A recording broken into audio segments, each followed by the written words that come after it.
park. The villagers sit and chatter. Chitter chatter, talk talk. Chitter chatter, talk talk. Talk talk. Chitter chatter, talk talk. Will, Lord's son is strong today. But is this not excellent? A strong sun will make the rice grow faster, and the fish leap, and the sage think deeper.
over there, aren't we?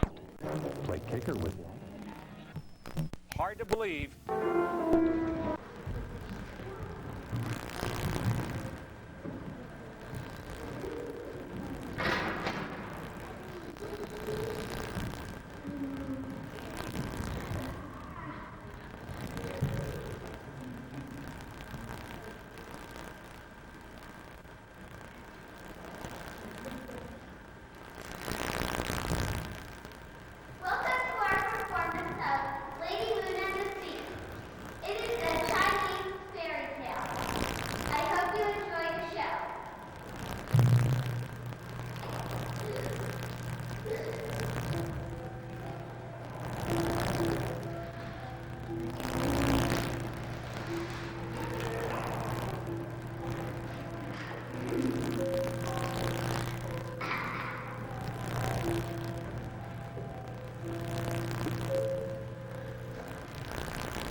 60.1 million shares, well above yesterday's level, and quite a bit more up volume than down volume by a 3-2 margin.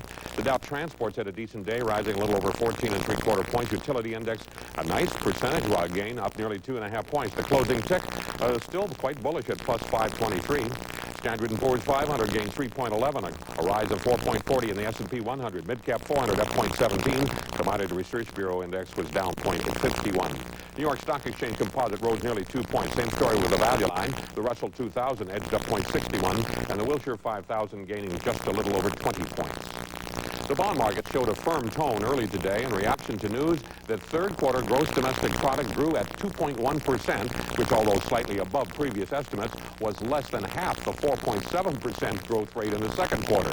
Nevertheless, sellers gradually took control as a lot of traders wanted to take some late-year profits and also square positions ahead of the weekend. Tax-free and corporate issues gave up early gains to close mostly unchanged, and the Treasury market closed down across the board. Looking at the 5-year Treasury notes, if we can get those on the board, down 5/30 seconds there. The 10-year notes fell 7/30 seconds, and the bellwether 30-year bond down 8/30 seconds with the yield at 6.61%. The Lehman Brothers Long Treasury Bond Index was up nearly 2 3/4 points. A little mixture there. I'll be back shortly to show you where the action was on Wall Street today. Cassie? President Clinton completed the roster of top-level appointees for his second-term domestic policy team today. Transportation Secretary Federico Pena was chosen to head the Energy Department. His replacement at the Transportation Department is to be Federal Highway Administrator Robbie Slater. Andrew Cuomo, son of former New York Governor Mario Cuomo, was selected to be Housing Secretary. And the president chose White House aide Alexis Herman for Labor Secretary, a job she says is key to America's future. We must have a growing, innovative, and entrepreneurial economy if the living standards of working men and women are to rise, especially in this era of global and technological change. Workers must be prepared for their jobs, rewarded for their work, secure in their retirement, and able to freely organize. The president also named Fed Governor Janet Yellen to chair the Council of Economic Advisors and Aida Alvarez to head up the Small Business Administration. The merger plans of Boeing and McDonnell Douglas are raising eyebrows in Europe. Despite favorable reviews by individual nations, the European Union may try to throw up roadblocks to the deal. Reuters correspondent Keith Hayes reports. The European Commission has warned Boeing executives that its $13 billion aerospace merger with McDonnell Douglas will be examined with a fine-tooth comb. The EU has the power to stop companies involved in a foreign merger from trading in Europe if it considers the takeover to be anti-competitive and if the companies do significant business in the bloc. Boeing in particular has a very large slice of the European market for civil aircraft, and the European Union has rules which give the European Commission the power to investigate mergers if companies have more than about $6 billion a year worldwide turnover and more than about $280 million a year turnover within the European Union itself, which certainly disqualifies. Last year, the Commission forced Kimberly-Clark and Scott Paper to get rid of some of their interests before approving the takeover. Germany led individual EU countries in hailing the Boeing deal. They saw it acting as a spur to force Europe's top plane maker, Airbus, to merge its 4 separate companies into a powerful single corporation. But individual member states are at odds with the European Commission on this occasion. The Boeing merger would give it 60% market share in Europe. Some analysts believe that far from protecting free trade, the EU is trying to protect Airbus. The European Commission has, I think, on instinct become a trade bully. Our notice is that given a little bit of freedom, it moves rapidly down this path. The US has often accused the EU of unfairly subsidizing Airbus, while Europe has claimed Washington disguises improper support for its own playmakers by paying for technical research. If the EU does block the deal next month, that will set the scene for another bitter transatlantic trade battle. And that could sour relations between the two, relations already strained by US sanctions on Cuba. Keith Hayes of Reuters for 90 Business Report, London.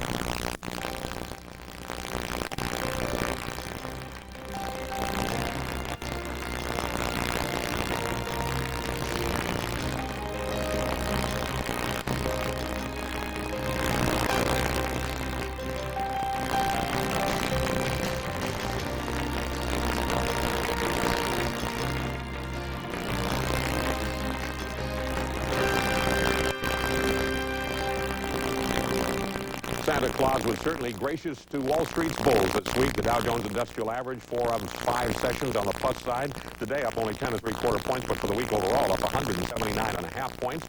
The broader market today nicely higher by 15-to-9 ratio, 208 new highs for the year, 48 new lows.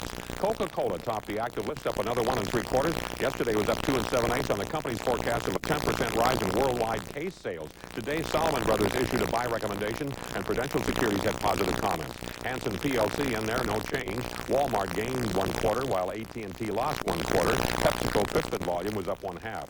General Electric down 1/2 after a nice gain yesterday when announced a 2-for-1 stock split and a boost in the dividend. Merck up another 1 3/8 after gaining 4 1/4 yesterday when the company said it plans to combine its animal health business with Rhone-Poulenc. Johnson & Johnson down 3/4. Ford Motor edged a 1/4 higher. Hewlett-Packard 10th in volume down 5/8.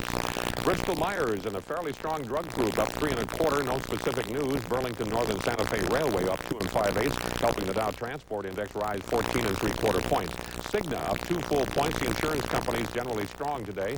Minnesota Mining, one of the stars in the Dow Industrial Average, up 2 1/2. But Philip Morris took away most of that, and actually all of Minnesota's gain as far as the impact on the Dow Industrial Average is concerned, down 2 3/4. Thermoelectron up 2 3/4. This company's stock will be added to the Standard & Poor's 500 index at the close of trading next Tuesday, the last day of the year. So index fund buyers had to be in there. L Pharma, formerly AL Pharma up 3 full points today. No spokesman available to talk to us. No news on the wires. I can just tell you that the company has been looking for a new president, but I saw no announcement of one today. Oxford Industries, manufacturer of men's and women's apparel in the mid to high price range, up 3 1/2 points. Big earnings. Second quarter, 75 cents, way up from 30 cents last year. Sales in the period up 8.6%. AutoZone up 1 7/8. This stock will be added to the Standard & Poor's 500 index at the close of trading next Tuesday. So index fund buyers boosted the stock today. National Media, the big percentage loser, down 2 1/4 points. It's a direct marketer of consumer products, and the company says it sees up to a $5 million third quarter loss due to a downturn in U.S. business, but it does expect to return to profitability in the fourth quarter. GRC International down 2 1/4 points. The company said 2 new surveys show a limited demand over the near term for its OSU network interface products. And so the company down 2 1/4. Heritage Media down 2 3/4. Donaldson Lufkin Brokerage removed that stock from its recommended list. NASDAQ trading a loss of 7.30 today, but for the week it still managed to gain 3.64 points. Trading volume down a bit from yesterday, 628.3 million shares, about 19 stocks up for every 21 lower. Intel topped the active list and down 2 7/8 in that high-tech sell-off. Microsoft losing 1 1/4. 3Com edged 1/8 higher, no change in Cisco system. Dell Computer down 3. Oracle gained 1 1/8. WorldCom, no change there. Cascade Communications off 3 1/16. MFS Communications, no change. And Sun Microsystems, 10th in NASDAQ dollar volume, down a point. Financial Trust, rather nice gain there, up 37% on the news. It'll be acquired by Keystone Financial for 1.65 shares of Keystone. Based on Keystone's price today, that works out to about $42.50 a share in value. Dendrite International losing 11 5/8, or nearly 60% of its value. It's a software developer, and the company says it's going to have a fourth quarter loss. On top of that, Goldman Sachs removed it from its recommended list. And Arterial Vascular Engineering hemorrhaging 6 41/64 today after the company said its second quarter earnings will be 22% below last year's levels. The American Exchange Index up 3.48 today. For the week, it gained 5.95 points. Trading volume down a touch from yesterday, 291 up, 258 lower. Hurex topped the active list on 1.6 million shares, down to 16. No specific news from the corporation. Bridgeview Bancorp. This is not a new issue. It traded by appointment for years, but it went on the American Exchange first day of trading today, and it was an awfully good move. Opened at 19 3/4 and moved up nicely from there. The high of the day, 24. And Thermo Cardio Systems up 3 1/2 points after the Lehman Brothers brokerage began covering the stock today with a buy recommendation. That's our Wall Street wrap-up, Kathy. Late today, the U.S. Air Force chose 2 finalists from 4 competitors for a $2 billion rocket contract. Lockheed Martin and McDonnell Douglas will now compete to build the next generation of military satellite launching rockets. Dennis Moore reports. They're not really relics of the Cold War, but the rockets U.S. military satellites ride into space now are the direct descendants of America's early ICBMs and the manned space capsule boosters of the 60s. The evolved expendable launch vehicle will replace the current 3 U.S. rockets with one, an expandable rocket system for varying payload weights and at half the current cost per pound. The next significant step towards low-cost, reliable access to space. Coordination, not just for the Department of Defense. The 4 competitors have been rocket motor maker Alliant Tech Systems, the smallest entrant, Boeing, using space shuttle engines that can be recovered from the ocean and reused, Lockheed Martin, the current U.S. launch leader with its Atlas and Titan rockets, and McDonnell Douglas, number 2 U.S. launcher with its Delta rocket. This had been considered a must-win contract for McDonnell Douglas, and officials say the impending takeover by Boeing has no effect on the contract. Along with the Joint Strike Fighter, this is one of the biggest military contracts likely to come along for some time, and like the competition for the JSF, an example of the Pentagon's new way of doing business. We're telling the companies, this is what we want, this is how much we want to pay for it. You figure out how to do it. We're not going to tell you how to go about your business. The winner, the ultimate winner, will in effect gain a $1.4 billion subsidy from the U.S. military to develop its own line of commercial rockets, along with those which will be used by the government. The space shuttle didn't become cheap or reliable enough to be a competitive commercial satellite launcher as intended, and the obsolescent U.S. rockets have been losing business to the European Ariane and now to Chinese and Russian launch vehicles. Civilian versions of the EELV are a means of restoring U.S. competitiveness. Dennis Moore, Nightly Business Report, Washington. The Federal Reserve today adopted a rule expanding the amount of business banks can derive from securities underwriting. It allows bank subsidiaries to generate as much as 25% of their revenue from underwriting and securities dealing, up from 10%. Fed governors say Congress should now act to reform the 1933 Glass-Steagall Act, which prevents banks from directly engaging in non-bank activities. The Securities Industry Association, though, criticized the rule for broadening banks' lines of business while still keeping securities firms out of banking. Monday, bugged by last-minute Christmas shopping? We'll have a few gift suggestions for computer users. Apple Computer reportedly plans to rehire co-founder Steve Jobs to help the computer company update its Macintosh operating system. Published reports say Jobs will be hired as a part-time consultant. Apple Computer would neither confirm nor deny the story, saying only no announcement has been made. The reports pushed Apple Computer stock up 1.25 to close at 23.5. A federal jury has found 4 ABC journalists guilty of fraud and trespassing in connection with a 1992 undercover report on the Food Lion supermarket chain. But the judge ruled the Food Lion cannot seek more than $1 billion in damages for lost sales or diminished stock value. It's the second time this week ABC has lost a court case over a news program. Shares of ABC's parent Disney were unchanged today at 72 and 3/8.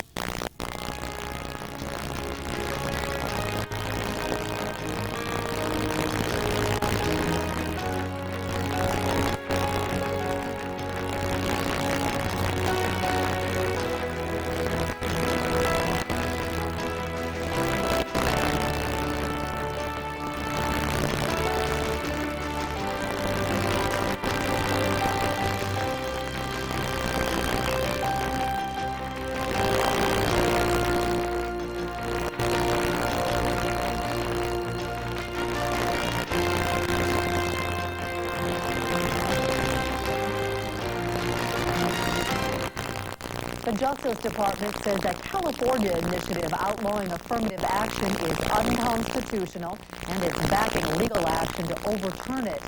Proposition 209 bars preferential treatment based on race or sex in public employment, education, and contracting.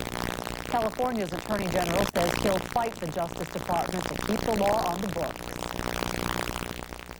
My guest market monitor this week is Robert Stovall, the president of Stovall 21st Advisors, a New York City-based investment firm widely known in the community. And welcome back to Nightly Business Report, Bob. Thank you, Paul. Good to be here, sir. Your last visit with us was in early April of this year, and you said you were not about to be a contrarian in what was then the third longest bull market of the century. It now, I think, is either second or first, and you still are not standing in its way, I assume. No, I am not. I am not. I thought the market might hiccup a little bit in November, December, January, but it looks like it's a very brief one. Not much indigestion yet. And you're not really worried about these heights that were only 63 points below the record high set November 25th on the Dow. We touched it today, as a matter of fact. Yeah, to keep it bedrock basic, Paul, as long as the flow of funds into equities continues, and as long as you don't have any trouble with inflationary expectations or interest rates, I think the bull market will continue, perhaps at a slower pace. I think it will be less of a year next year than the last two, but still, I just repeat, last April, old Bob here is not going to stand in front of this roaring bull market and say it's going to stop on any one day. So more of the same. You also said at that time that you did expect a lot of stock group rotation, and we've seen a lot of that, so you're right on. Good call. Thank you, Paul. Let me say this, though. I know you run a hedge fund, and when you have profits this large on the table, what kind of strategies do you employ running a hedge fund to, save some of them? It's really one of our several strategies is the market neutral, which is long one stock in a sector or an industry and short the other. If we're long Chrysler, we're short General Motors. If we're long Heinz, we're short Smuckers, or the other way around. How did that work out? The last time you didn't, like the auto stocks, basically, they really haven't done much. They're about where they were last April. Flip back to your sector comment, Paul. They did well for a while. Yes, they did, yeah. Chrysler in particular, and General Motors went on and made a higher high for the year above 58. But then they had the strike and other trouble. So that was a sector you were in, and now you're out of because the economy is moving toward the late stages, I think, of this upswing recovery. IBM was a great call on your part last time. You said you felt it was about to resume its role as a market bellwether. You recommended it at 117. It's just recently been to 160, now in the 155 range. Do you still like it? Yes, I think it's a flagship. It may not be a bellwether. It doesn't lead all the other stocks, but it certainly is just about the biggest hardware maker in its business. Microsoft is bigger now in terms of portfolio, of course. But I think it's a flagship, and you watch it if it has an extended thinking period. Be careful of all that group. If it keeps on moving ahead on balance, it's a good thing for its area. You liked Allstate back in April. It was at 42, now 59, 60 area. Take some money off the table there. Stay with it. I'd stay with it. Talking about sectors or groups again, Paul, as long as interest rates look like they may go down a bit because the economy isn't that robust, the financial stocks seem to be one of the 3 or 4 best situated for 1997, and Allstate is, again, a leader. It's probably had the best part of its move over the last 2 years, but I don't think you ought to sell it. Why make the tax collector rich? All right. And Berlitz, you liked at 16, now 20. Stay with it. I'm not that keen on Berlitz. If you want to sell that, it's okay. Okay. Any new ideas that you would buy into? Take the long side. Yes. Getting back to the sector idea again, I noticed that the utilities that you like to watch have been very strong, and I think Duke Power, which recently made an acquisition, looks okay. I think the health sector will probably have a good year in 97. Johnson & Johnson has lagged Pfizer and Merck. I think I put some fresh money in that. I already own that. In the banking sector, there are 2 smallish banks in New York that I think are very interesting. There's United Bank Corp of New Jersey, over-the-counter, UNDJ. And then there's Sterling Bank Corp, a smallish bank here in New York City. Okay, Bob, one quick word. We only have 2 seconds left. Bonds, yes or no? I think if the interest rates stay where they are or inch down a bit, I think that the long-term bond can move a 1/4 of a point in the favor of the shareholders. Okay. All right. So, selectively bullish, Bob Stovall. Thanks very much for being with us. Merry Christmas, Paul. And the same to you, Robert. My guest, Robert Stovall of Stovall 21st Advisors. And finally tonight, you're probably as tired as I am of hearing stories about Tickle Me Elmo, so we promise this will be our last one. But it's the ultimate Elmo with a $1 million price tag. The fuzzy red doll sports a 99-carat diamond necklace and a 40-carat diamond bracelet, all for sale at Cartier in New York. The deal is you buy the jewelry and get the Elmo for free. Cartier even promises to deliver both doll and the diamonds to your home on December 24th to nestle under your Christmas tree. Paul, is that what Mrs. Kangas is getting for Christmas? Oh, I'll probably settle for just that 99-carat necklace. I'm sure she'll be happy. That's Nightly Business Report for Friday, December 20th. I'm Kathy Flash in New York. Thanks for joining us. Have a great weekend, Paul. And you too, Kathy. I'm Paul Kangas in Miami, wishing all of you the best of goodbye. Nightly Business Report is produced in association with Reuters, which provides real-time and historical market data, news, and analytics over Quiltron Advantage AE, and is made possible by A.G. Edwards, helping businesses raise capital, structure executive compensation programs, and address complex financial challenges. A.G. Edwards, trusted advice, exceptional service. Franklin Templeton, a $169 billion global alliance. Franklin Templeton, and now Mutual Series. Investment products distributed by investment professionals. Digital, engineering networked information systems that help you approach the internet as one huge opportunity. Digital, whatever it takes. And by the financial support of viewers like you.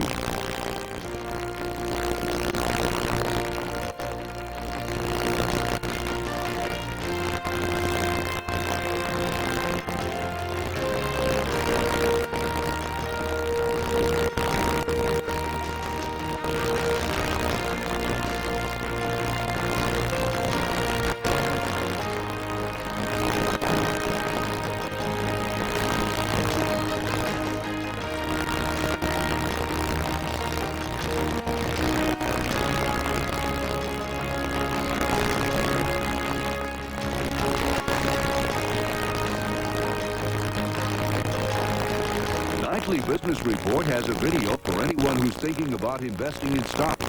It's How Wall Street Works, winner of the American Film and Video Festival's Blue Ribbon Award. Order by credit card, call 1-800-535-5864. A firing line debate. Resolved. Social Security should be privatized. Hugh Washington.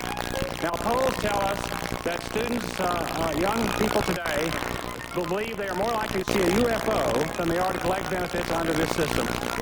Tonight at 9 on MPP. The holiday season is for spending time with relatives. So why not let Jane Goodall get you reacquainted with some of yours? Visit with the chimpanzees and see exactly who is studying who in 2 shows. National Geographic on assignment at 8 and a classic Nature at 9:30. Plus, there's an all-new edition of MPT's award-winning Outdoors Maryland at 9. And at 10:30, Eyewitness looks at 2 winged wonders. So that's National Geographic on assignment at 8, Outdoors Maryland at 9, Nature at 9:30, and Eyewitness at 10:30. Saturday night here on MPT. Now, an MPT update. Good evening, I'm Jeff Salkin, checking regional business news. State mediators are bringing striking Teamsters and representatives of Giant Food to the bargaining table tonight. These are the first talks since the walkout began. The strike has led to some shortages in Giant stores and more than 2,000 layoffs. And the International Brotherhood of Electrical Workers says it will continue trying to organize BGE workers despite losing the representation vote. MPT weather mostly sunny tomorrow, the high in the mid-30s.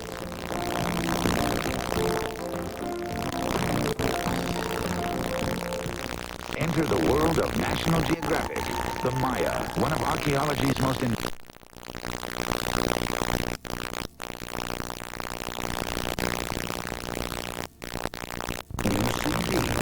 Enjoy an entire year for only $18. Call 1-800-831-1616 and order Biography magazine, because everybody has a story. Celebrate history with a rich, exciting documentary series. Break enemy lines on History Undercover. Relive the legend of the Civil War. Or take to the sea and the open road with the great ships and automobiles. Beyond the threshold of man's true action adventures with more original programs. This is where the past